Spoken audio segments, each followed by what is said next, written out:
Welcome home to USA Global TV and Radio, a place where dreams take flight, with authentic storytelling, diverse perspectives and meaningful conversations, where global stories unite and bridges are built beyond all borders. Discover world-class education, entertainment, hope and inspiration.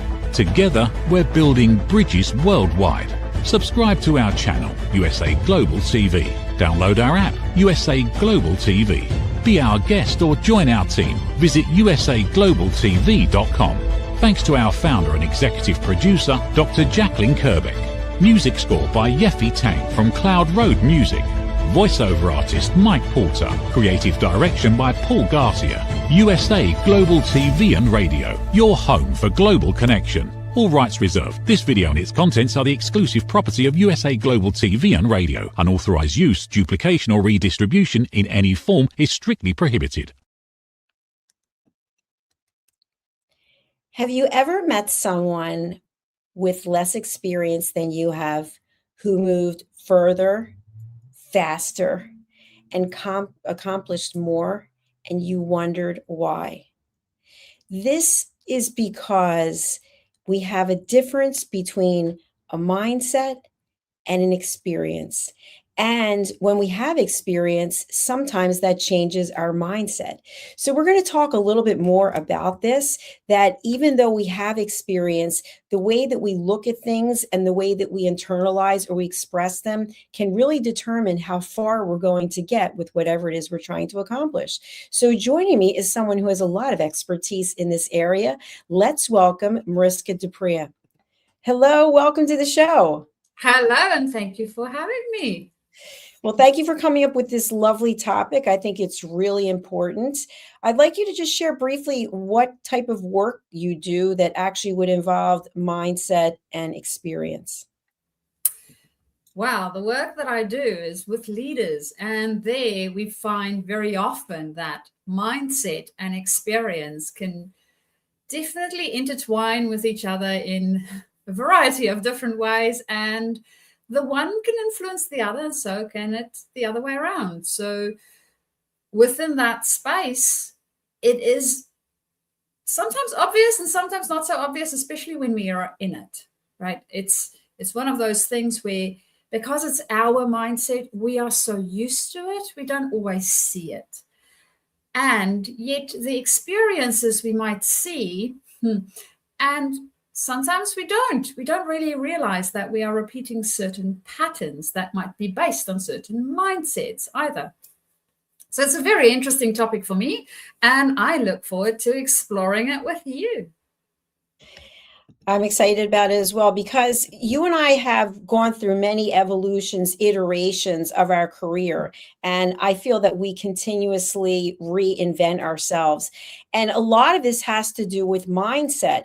And I know as a coach, and you're also a coach, that we will meet with people and they may say, I just can't do it. I wasn't meant to do it. No one in my family has ever done this. No one's ever gotten that far. I was told when I was younger, I wouldn't this. And so these kinds of things get indoctrinated into our brain, and we actually start to believe it. And that's part of I think the big problem. We're sitting with two things that happen. One, we grow up in a specific environment, right? And because of the environment that we grow up in, our system, our physical system, gets coded a certain way. So it makes certain pathways in our brain, in our way of processing things. And because of these pathways, we then act certain ways, and it becomes habitual. So the system does it automatically, and we don't have to really think about it. And this is where our mindset can become a bit of a problem when we have certain experiences, because we had the experiences when we were little. It's not necessarily experiences that we want to repeat or that we enjoyed thoroughly for any reason, but our system is so used to it, it continues to create it. It is on autopilot, for lack of a better word. And the good thing, just in case you were thinking, oh dear, okay, I'm on autopilot and I can never change this, you can change it. Don't worry. You can change it. It is going to take a bit of work, though, and it does require us to wake up. So first we need to wake up that this is something that's happening for us, and then we can start to change it little by little, step by step, by realizing what is the mindset that I'm employing and how might it be serving me or not serving me, and what within my experience field may or may not be serving me. So these are like little things that I've noticed that typically has a tendency to trip people up, including myself. Yes, I'm part of the whole system. I know. What do you think, Mariska, about the stories we hear from individuals who will say, I decided I wanted to do something and I put it out to the universe, or I have a vision board and I put it on the vision board and I said, you know what, my mindset is that this will happen.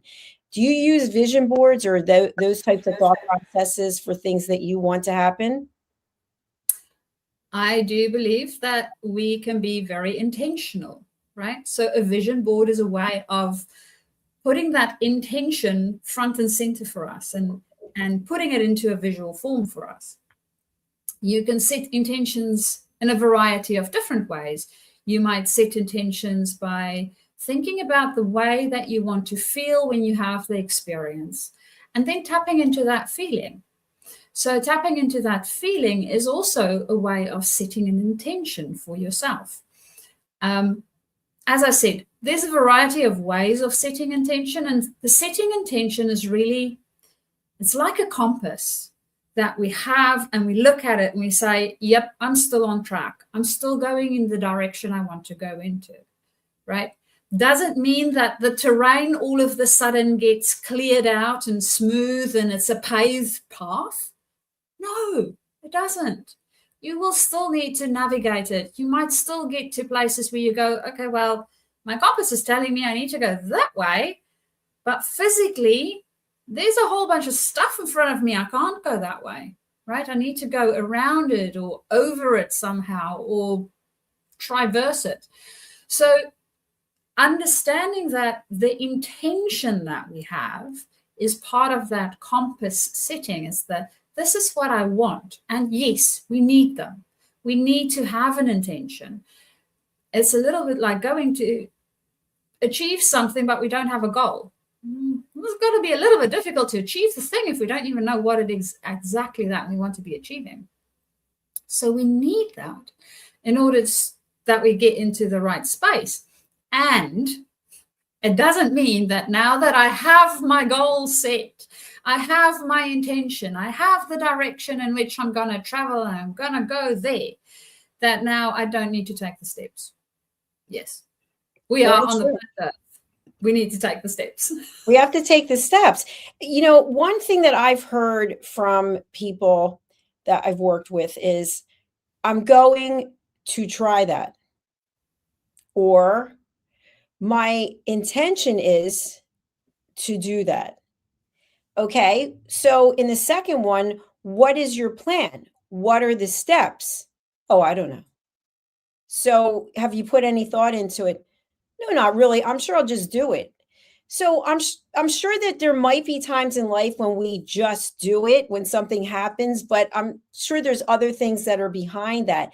What are your thoughts about the statement, I'm going to try, or I'm trying that? Will there be results that people typically would like to see from a good old try? Well, it depends on what the try. I remember Mr. Miyagi saying that there's no try. We do or we don't do. It's almost like being. You are or you're not. There's not an in-between of it. It's very difficult to in-between a beingness of something. If you feel happy, right? Are you trying to feel happy? No, you feel happy. It's like it is the thing. I'm feeling happy. Yes, there's ways for us to change our state from one state to another state, and then we go through the process of doing that, like the laughing monks does, right? So they go and they just start to laugh. Whether they feel like laughing or not doesn't really matter. They just start laughing. And because the state of their body is laughter, they then become laughing inside too. So the state internally also changes. But they are doing something to change the state that they are in. So trying, I don't know, trying to me, it sort of feels like, are you really committed to this thing? Do you want it to work out? Or is it an experiment? And if that's the case, is that what your brain is actually telling you? I would go below the trying and sort of go, okay, so what's the belief system? What's the mindset that I have that trying is the thing that came out of my mouth, right? Because trying was just the excuse I gave or the reason I gave. But what's the mindset behind that? Do I have a fear that maybe is playing at the background? Is there something else going on for me that I think trying sort of fixes it for now? It sort of placates me or the other person a little bit. So that's what I would think about when I think about trying. How about you, Dr. Jacalyn? When you hear somebody say, I'll try, what's coming up for you? I'm not convinced. Many times in relationships, when one person might explain to the other, here's where I feel like we're not aligned, if people were to say it like that way. And someone will say, I'll try to do better. I'll try to be better. That to me is not acceptable. And the reason it's not acceptable is because in order to affect a change, there has to be a commitment to doing something differently. And if you're going to give it a good old try, I'll try to make it better. What exactly are you going to do? And if people don't have the information to back that up, I think, okay, nothing is going to change. And sometimes that's okay. You just have to accept situations as they are.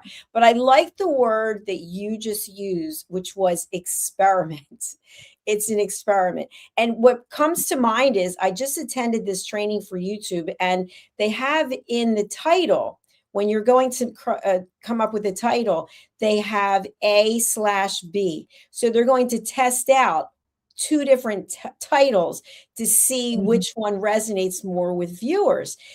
And in no part of the conversation did they say, we're going to try and see. It's like, no, we're actually going to conduct a test. This title versus this title, who is watching more, what resonates with drawing people in.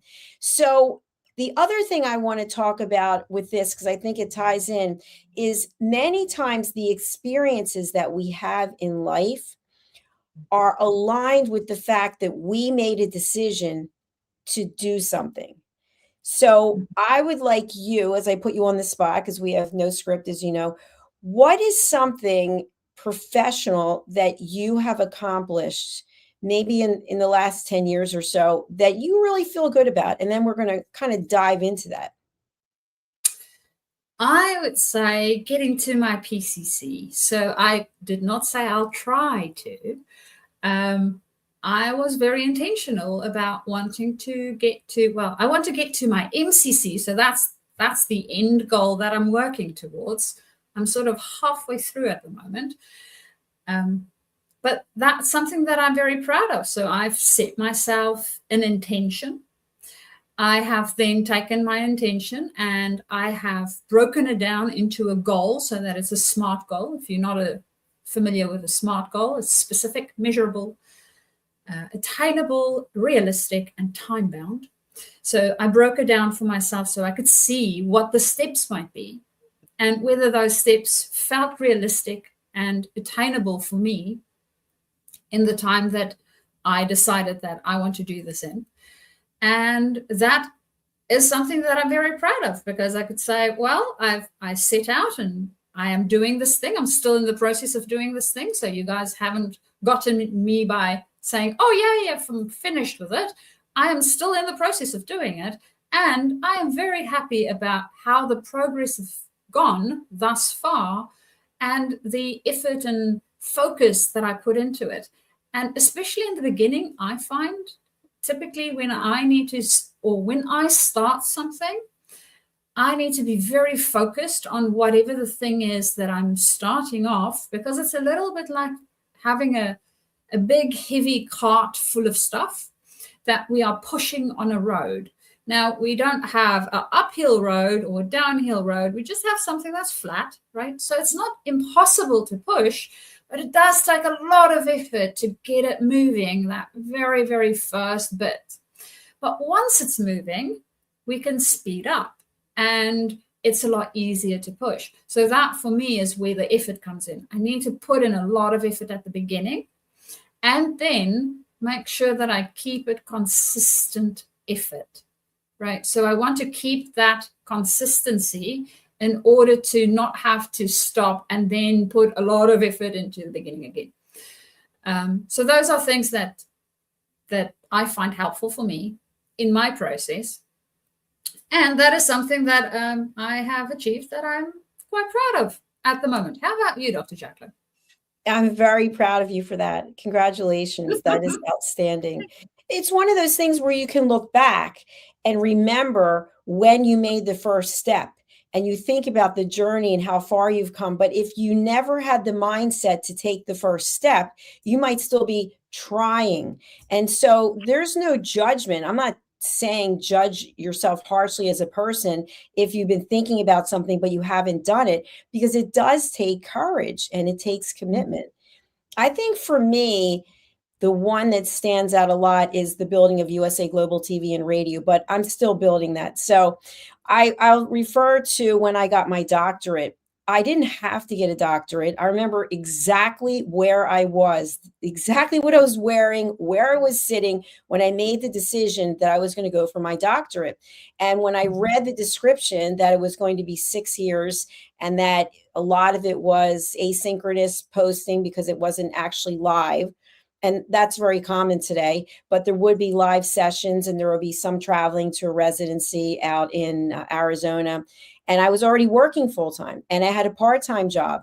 And I thought, this is going to take a lot and it's going to take a lot of sacrifice. And as I got into it, I was eyes wide open. Wow, this is really going to take a lot. And there were people I knew who dropped out of the program.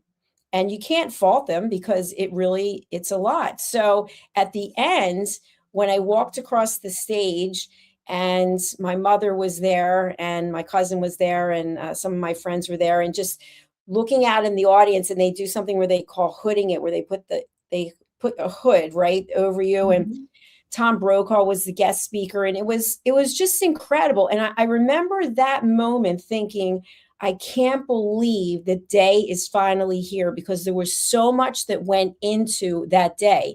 And today, right in front of me, I have my my diploma, my degree, and then I also have the sign off by the committee for my doctoral dissertation. I have it framed in front of me and I look at it every day. So the point is that even though something may take years and it may take sacrifice, it takes the first step.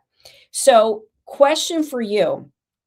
If someone has many accomplishments, they have more experience potentially than someone else in doing something, maybe personally or professionally, do you think that person in general is more likely to have a mindset of, oh, I can do this, I'm going to do this, I see myself doing it, than someone who doesn't have a significant amount of experience? We could look at someone in their 20s, for example, versus someone in their 80s. I just read about a woman who finished a marathon. I think she was 80 years old. I mean, God bless her. That's amazing. But to think that at 80, you could accomplish that. And so obviously she did think so, and she did. So do you think that experience, age, etc., has more value than we might think when it comes to your mindset and your experience in accomplishing something? I think part of the accomplishment itself is the mindset. So if we, and I mean, whether you are 20 or whether you are 80, you determine whether you can do it or not. right? That's inside of ourselves. And guess what? Everybody can do it. Everybody can do it. The big thing is, are we willing to take the steps? As you said with your dissertation and with doing your doctorate, it was a big chunk of money, time, commitment, energy. Everything was poured into it, right? And it's something to be really, really proud of. So do we, for the thing that we want to get at the end, and I think we sometimes forget that, is we think, oh, I want to do da-da-da-da-da. I want to be a millionaire. Okay, great. Do you want to put in the work that's required, one, on yourself so that you can change your mindset so you can be in that space, and to take the steps towards it, right? Are you willing to sacrifice the things in your life that potentially need sacrificing, because we only have 24 hours in a day and only so much energy, to get to that specific goal? If you do, go for it, right? And if you don't, if there's things that's more important for you, we don't all have the same value systems for a reason. There's stuff that's more important to me that might be in my value system than for you, Dr. Jacalyn, and the other way around. And that's good, because that makes us very diverse and very interesting. But being aware of what that is for us helps us to also not try. It's like, if you are trying, is it in alignment? Do you really, really, really, really, really want this thing? Or are you just saying so for whatever reason? Or do you really want this thing, but there's something at the bottom that's maybe keeping you from it because you are scared, or you have other fears that you haven't acknowledged yet, right? So that you can work on them. So that's my thoughts on that.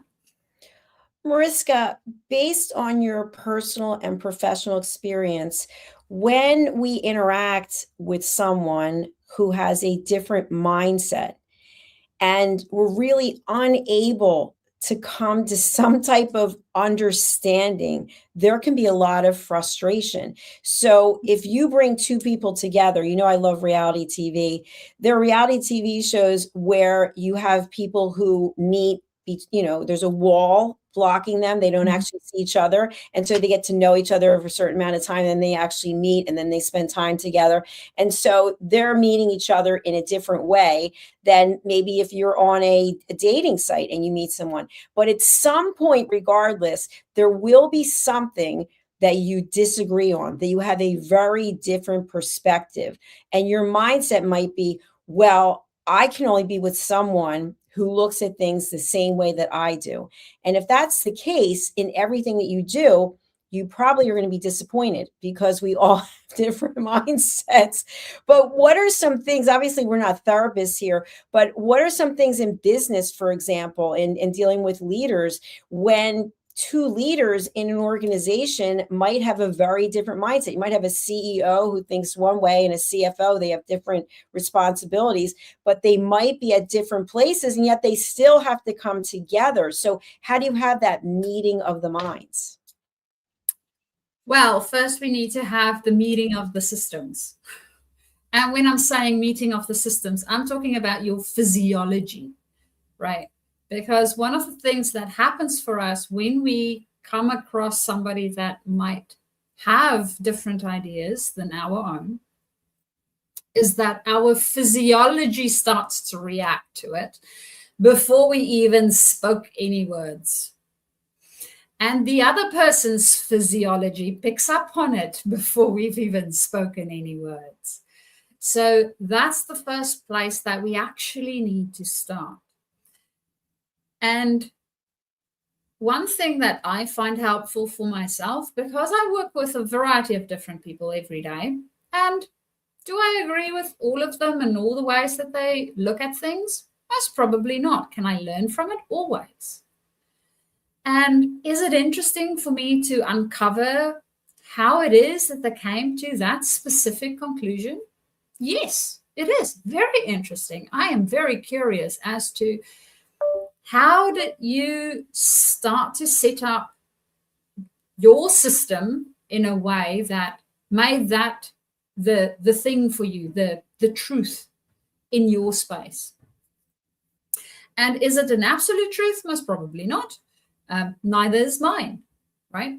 None of us know what the absolute truth is. We are making it up as we go. So what might that be? And once we step into a more curious place, it's a lot easier for us to be open to whatever the other person is talking about. Now, when I say we need to start with the physiology, we know when somebody's open. Physiology-wise, we know that this person is curious. They are willing to listen to what I have to say. They are willing to explore and experiment with me in thinking about this thing. If somebody isn't curious and they've already made up their mind, they already have the answer in their head, we pick up on that too. And guess what? Depending on our own systems built in now, because we have done it for a couple of years, right? Automatic response, which you can change, but it still has an automatic response. If you're not aware of what that is, your system will let you know what that is. We will automatically respond in a certain way. So for some of us, it might be that we want to fight this other person. We want to show that we are right, and they want to show that they are right, and we have a bumping of heads. Or it might be that the one person wants to fight and the other one flees, right? So their automatic response is to go, yep, okay, I'm out. And they just turn around and walk away. Or it might be that they freeze and they just stand there. And you can see that there's nothing really happening. Nothing's going in, right? It's like blank face because they froze. Their system froze. And until it feels safe for them, they won't unfreeze. And the same with fawning. So fawning is when, if you think about playing dead, the person will placate as far as possible so that they don't cause more upset in that specific space. So we'll go into one of those responses automatically because that's the way that your system, with the environment where you grew up, got used to you having to react when it was in a place of danger. And again, it all depends on what physically happened. It's in our bodies, right? This isn't just a mind thing. This is a body thing. This is a full body experience. And as I say, we pick it up like that. You do not think about it. You do not wonder about it. You can analyze it afterwards, but your system has already picked up on it. And remembering that your system does that and everybody else's system does that. So when we have a place where we are stepping into a potential place where we might have different mindsets, we might have different belief systems, we might have different approaches, I need to become extremely aware of what my system is doing. Because if I can get my system to calm down, to be curious, to be open, it increases the likelihood of the other person's system doing the same. And we can actually together come up with something potentially in between, or even better than we both thought of at the start. And with that, Dr. JACALYN, that's what I would say. I agree with what you're sharing. And one of the things that I really like about broadcasting, about having a television network, is that I get to learn. And I am so excited. Even when I'm producing shows, I'm excited to find out what I don't know. Many people, though, do not feel that way. They feel that they have a certain level of expertise or degrees or accomplishments, and they know everything. And one example that I can give, and I know that you can relate to this because we've discussed it, is I teach listening courses. And it's a requirement for people who want to join our team. They have to take my course, Mastering the Power of Elevated Listening. And it's a 2-hour course. It's online, it's on demand. And frequently, one of the obstacles that I will hear is, well, I'm an expert in listening. Why would I take that? And I think to myself, how do you know what you don't know? You've already decided. So the first thing that comes up for me is, this person is not coachable. So how do you feel when you're interacting with people, when you come across someone who really believes they have nothing to learn and they're not interested in feedback or coaching? Are you drawn to someone like that? Do you want to fix someone like that? Or do you basically say, okay, that's how they are and probably not going to be working together? Well, for me, there's two elements to this. One, I'm still curious about their mindset. How did they get to that point, right? And two, I can't change you. I can't change anybody else except myself. It's the only person I can change and I have any control over is me, right? No one else. So if that person does not want to open up, I'm not saying that they can't open up, saying that it is a possibility for them to open up, and I can be curious and provide space for them to do that. I am also not going to jump off the cliff to go and get them, right? I mean, they need to reach back. So if they're not reaching back, it's like, yep, you're not ready. And that's fine. You will get to a place and with people where you are ready. And when you want to look at this, whatever the thing is that you want to look at, because that's another thing about our systems, is we want to protect ourselves, right? That's one of the reasons why we have some of these wonderful misadapted behaviors that we have a tendency to propagate continuously, is because our system's trying to protect ourselves. That's all it's trying to do. It doesn't necessarily work in the current situation or in the current space, because we might have learned the technique when we were 3 or 5. So it might not be effective anymore. But that's what the system is trying to do. And it employs the techniques that it's learned at that stage. So that's what you get. The thing is also that we will only start to open up to potentially healing and interacting with that part when we are ready, so that it doesn't re-traumatize us. And that's where my thinking would go is, well, I'll give the person the opportunity and the space to be able to do that. I may or may not be the person that they need to do that with, and they may or may not be in the right place to do it. Right. So there's a lot of factors and things that's in our together space when we are in community with another human being that might be working or might not be working. For all I know, this person's stuff, whatever they have, might re-traumatize me. And quite honestly, then I don't want to work on it necessarily. I want to work on my own things, yes. And I want to do it in a way where I also feel safe. That's so important that you feel safe.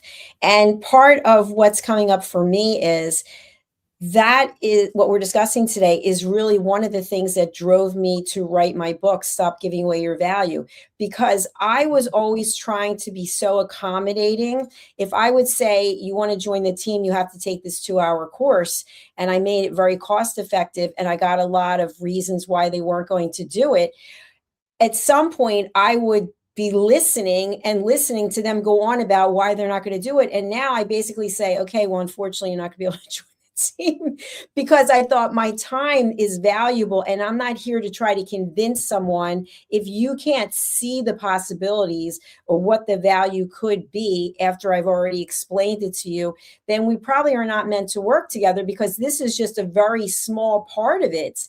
And you and I have been working together for years. I mean, it's 7 years now, I think. That's a long time. And so you know my strengths and you know my weaknesses, and you say, hey, I'm going to accept you for how you are, right? You could say, listen, it's not working, or it hasn't been working. And I think that's kind of where experience comes into play, that we don't have to have the same mindsets, but we've got to be curious, we've got to be open, and we've got to have compassion and say, no, we're not all the same. I am interested to hear how you feel, and I'm going to be very quiet and listen to what you have to say. But in the end, we still may not be able to come together, because although I might be accommodating, the other person might say, no, it's this way or it's no way.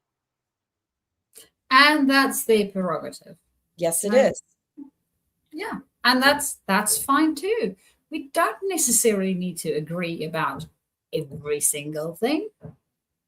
It is not required. Nowhere is it stated when you were born on the bottom of your foot, please agree with everyone.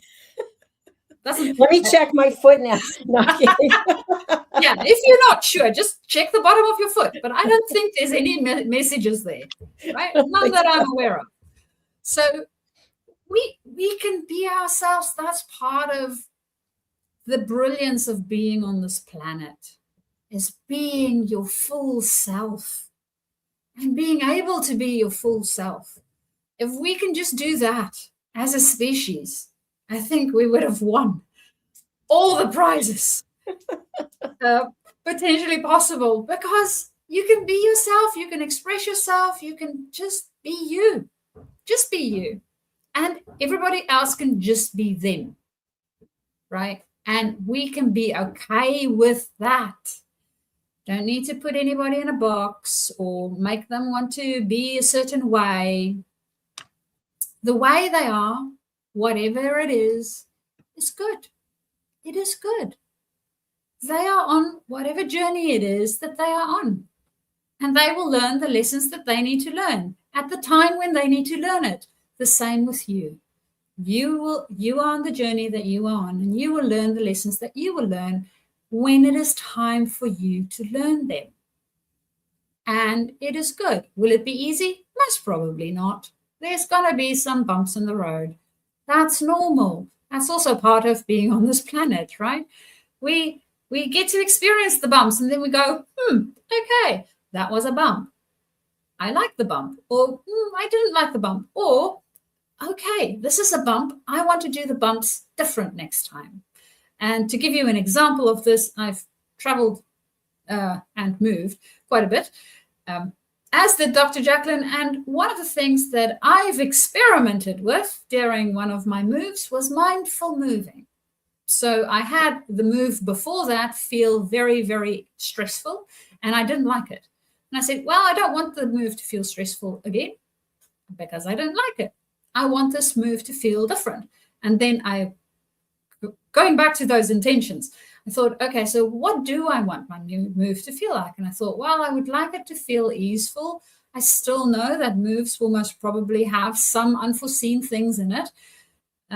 So how do I want to handle those? Well, I'll handle them when I need to handle them, and that's fine.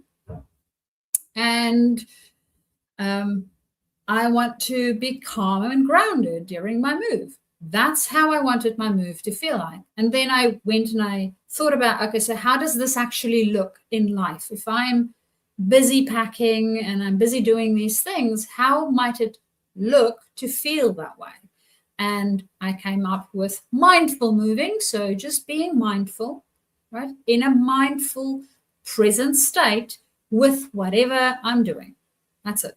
So not difficult. Well, not a difficult concept, but sometimes a difficult practice. So I did my move mindfully, and I can tell you, best move ever. And yet The move just after that, not so mindful again. So I did fall back into bad patterns. Well, there's no perfection. There's just practice. Something I want to leave our audience with, because we didn't get to touch on it today, mindset, but we can in the future, is our mindset can also be impacted by our surroundings and what we are putting into our body, what we have around us in terms of noise, or whether it's quiet, whether it's peaceful, what we're eating, how much caffeine we have, how much we're drinking, how much we're smoking. We could go on and on with the various things. And that can have an impact on our mindset that for whatever reason, we might think we're superhuman, or we might think we're a complete failure. And that could preempt us from starting something, or maybe we start prematurely because we're not ready for it. So we can discuss that in the future. But Mariska, you have helped me so much, and you're helping so many others. Who would you like to think about, you know what, I could use a role model, I could use a mentor, I could use private advisory, and they'll contact you so you can work with them. And by the way, loving the top and the scarf. It looks beautiful with the background. So thank you for being mindful about what you're wearing. My pleasure. All right. So who would benefit from the work that I do? So if you are in transition, especially transitions. So typically I work with leaders in transition. So either they are transitioning into leadership, or they are transitioning up in their leadership space. But you can be in any place of transition. So it might be that you are transitioning location physically, and you need a partner to think through how you want to feel in your new place, or how this might look for you in your new environment. It might be that you are transitioning from one job to another job, or from one industry to another industry, or like Dr. JACALYN did, going out of corporate and starting your own thing, right? So whatever the transition is that you are contemplating, you don't have to be in it right now, but you are starting to think about it. It is intriguing you enough to go, you know what, I don't want to just try this. I want to actually take some steps, and I want to start being intentional about it. So if that's you, if you are in that space, please do contact me. And you can do that quite easily, either using my website, which is at the little bar at the bottom or the top, depending on which device you are using, mariska@journey2discover.com. Or alternatively, you can also find me on my website. So on my website, you can book a free exploration call, or you can also fill in the little form that I have at the bottom, and I will get in touch with you. Alternatively, you can also find me on LinkedIn. So on LinkedIn, it's nice and easy. There's my face, and you can see how my profile looks. So if you find that one, that's me. And you can send me a message.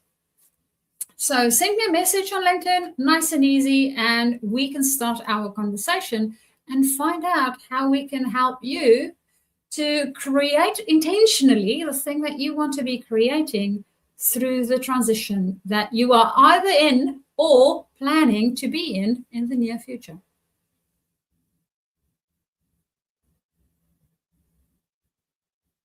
Thank you, Mariska. I really appreciate you being here today, especially a day ahead and a season ahead, and taking the time. So thank you for sharing this beautiful topic, mindset versus our experience. And we'll look forward to seeing you again next week. I look forward to it too. Thank you. Bye. Bye for now.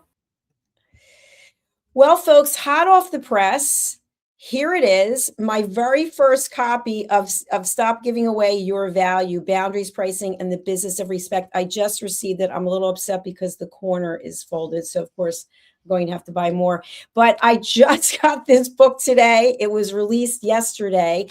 And I completely forgot about Amazon and the rankings, but it's actually number 4 on top new releases as of this moment, and it just came out yesterday. And I also received my first copy of Lady Ella and Lord Jack and the Alley Cats of Greece, where listening leads to new friends. And finally, and I forgot that I made it 8.5 by 11, My Tummy Hurts, A Kid's Guide to Bellyaches and Bathroom Troubles. You can go ahead and order these books over on Amazon, get them in bookstores, or go to usaglobaltv.com, and it's on the homepage. All right, I want to leave with this. We are looking for TV show hosts who speak foreign languages, and we have very high standards. I'm just letting you know that to begin with. You must be coachable and you must be professional, but you don't have to be trained. If you don't have experience, that's okay. You come with a good attitude, you're willing to learn, and you're willing to look at what does it take to move from talking to hosting to being a world-class broadcaster. So let's take a look, and we'll be back with our next show after this. Thank you very much. Hey, you. Psst. Yes, you. Watching this right now. Are you creating content, a blog, a podcast, a newsletter, going live on Instagram or TikTok, and still not seeing real visibility or growth? Here's why. Anyone can post, anyone can go live, but not everyone is positioned to be taken seriously. Right now, people are going to YouTube to search for experts, for answers, for credibility. So while you're putting in the work, someone else is being seen as the authority. Not because they know more, because they're positioned better. Now imagine this. Your own professionally produced TV show, marketed, distributed, optimized with SEO so people can actually find you. Not just seen, but searchable, discoverable, positioned. You're trained, you're coached, you're guided. No experience necessary, but you do have to be coachable, because this is about stepping into a higher level. This isn't about doing more, it's about doing it right. We've already built the platform, 2 YouTube channels, a global audience, a Silver Creator Award. So the question is, how much longer are you going to rely on temporary visibility when you could be building real authority? If you're ready to be seen differently, go to usaglobaltv.com and apply to host your own show. This is for individuals who are serious about investing in their visibility, their credibility, and their growth. If that's you, we're ready. USA Global TV and Radio, where your voice becomes your platform. Executive producer, Dr. JACALYN KERBECK. Videographer, Paul Garcia. Voiceover, Ed Vargas. All rights reserved. This production is the exclusive property of the USA Global TV and Radio and may not be reproduced, distributed, or used without written permission. Thank you, viewers and listeners of USA Global TV and Radio, for joining us today. We're honoured to have your time and attention as part of our global community. At USA Global TV and Radio, we believe in the power of authentic conversations, meaningful connections, and creating a world of possibilities together. Want to be part of something bigger? Join our team of elevated listeners at usaglobaltv.com, a space where your voice matters and your ability to listen transforms relationships. Stay connected with us across all our platforms for thought-provoking discussions, expert insights, and empowering stories. Subscribe to our channels at youtube.com/c/USAGlobalTV. Follow us on social media and explore the endless opportunities we're creating for growth, learning, and inspiration. Together, we're not just broadcasting, we're building bridges and changing lives one conversation at a time. For inquiries, contact us at info@usaglobaltv.com. Produced by Executive Producer and Director Dr. JACALYN KERBECK. Voiceover by Mike Porter. Creative direction by Paul Garcia. All rights reserved. Visit usaglobaltv.com to view our full terms and conditions.